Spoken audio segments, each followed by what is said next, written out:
I love a 2014 playoff. I absolutely love it.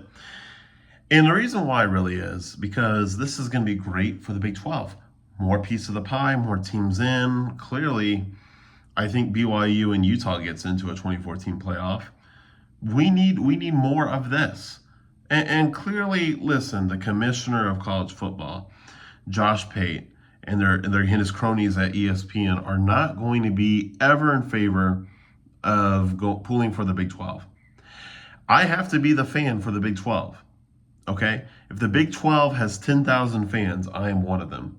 If they have 1,000 fans, I am one of the Big 12's fans. If they have 100, I am still one. And if they have one, then that means I am alive. And if they have none, then that means I am dead. Okay? I will become the Big 12's biggest cheerleader. And let me tell you, the Big 12 is in favor of this. The Big 10 is in favor of this. The ACC is in favor of this. There's only one conference that's not. And isn't it interesting that all the pundits that are really against playoff expansion, Josh Pate, Feinbaum, are all associated in some way with ESPN? Interesting. And where does the SEC play all of its games usually through? Oh, it's ESPN. And who has the majority and the full stake of broadcasting games for the CFP? It's ESPN, right? So let's just call a spade, right? Because I'll walk you through exactly and logically why the playoffs should be expanded, okay? And where I look at a playoff, okay? But let's just let's just jump right off the gut, off the jump, call a spade. If you're hearing opinions about why the playoffs should not be expanded, look at their fandom and look at where they're getting their money. It is what it is. Hey, look, if ESPN comes on my door and knocks on my door and wants to give me a lot of money, I ain't gonna bullshit you. I probably would take it, right? I'm not gonna bullshit you. I'm a broke kid living in an apartment, right? Like, I'm not mad at a guy getting a bag, but just call it like it is. Just call it like it is, because if you really break this down, if you really break down the playoff, it makes so much sense to go to 24. Absolutely. And all the fear mongering. Let's just start here. All the fear mongering about, oh well, they we went to 4, and then they went past that. They went to 12, and if they go to 24, we're just gonna run right past it. We'll go to 32, 64, whatever. Guys, I will be the first on record. I will be the first to tell you that that's a bad idea. We should not go past. We should not go past 24. Okay, 24 is the right number. Okay, and quite honestly, historically, it's not far off of where we have associated good teams from bad teams. I'm sorry, I thought, what is the AP top 25? And when I go on the ESPN app and I'm looking at scores, what pops up immediately is the top 25 teams in the country. And when you're, promoting games or whatever, you got the little number next to the school with their little number next to the opponent's school, right? So that's how they market it. It's a top 25 matchup. And one of the metrics used to determine what's a good team and a bad team is the record versus the top 25. Guys, it's not like this is some arbitrary number that we're just now randomly pulling out. This is a one team shy of what we've considered for decades what is good and who's okay. We have excellent teams in the top 10. We have good teams in the top 25. And then past that, we probably have some okay teams, right? Some teams receiving votes. Some teams that are maybe banged up or injured. I don't know. I mean, whatever. They're just okay, okay? So there is several let's break down the first one. This is the first one, okay?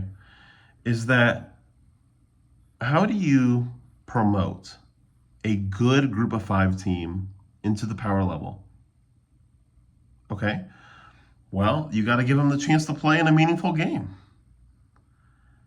You want the regular season to matter, and we'll get to that point over and over and over again, because when these pundits come out and go, "Oh, the regular season has to matter.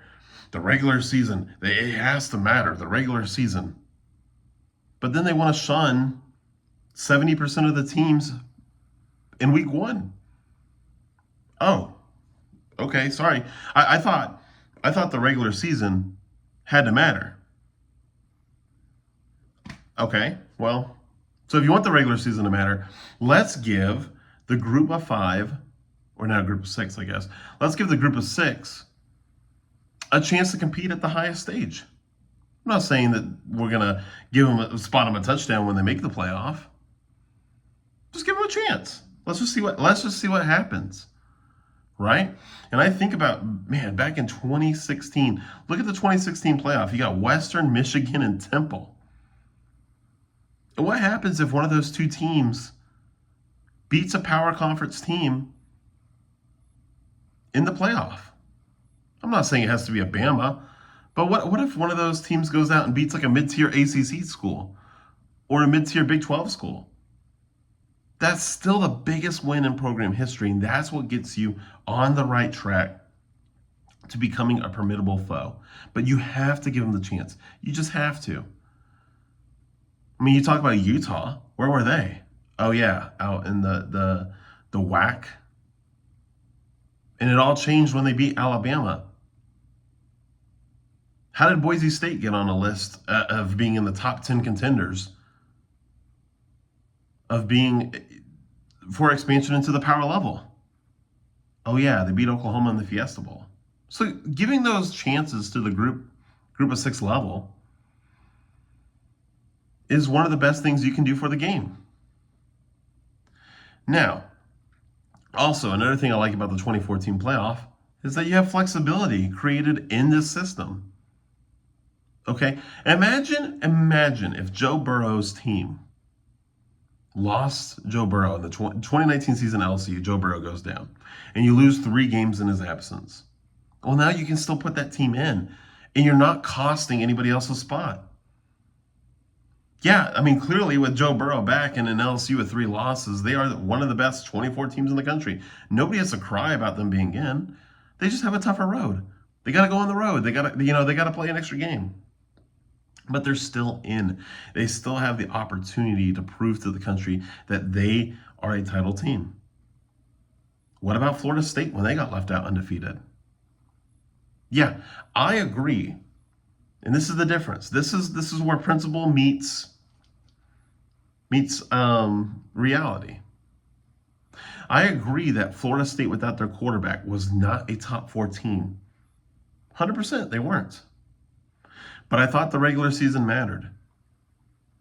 But it's okay. We don't have to argue principle. Just put them in a 2014 playoff.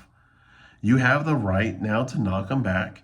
Probably, they still probably get a bye. They still are probably playing at home. But now they're a 6, 7, 8 seed, right? They're not a top 4 team in the country without their quarterback. But they still get a bye.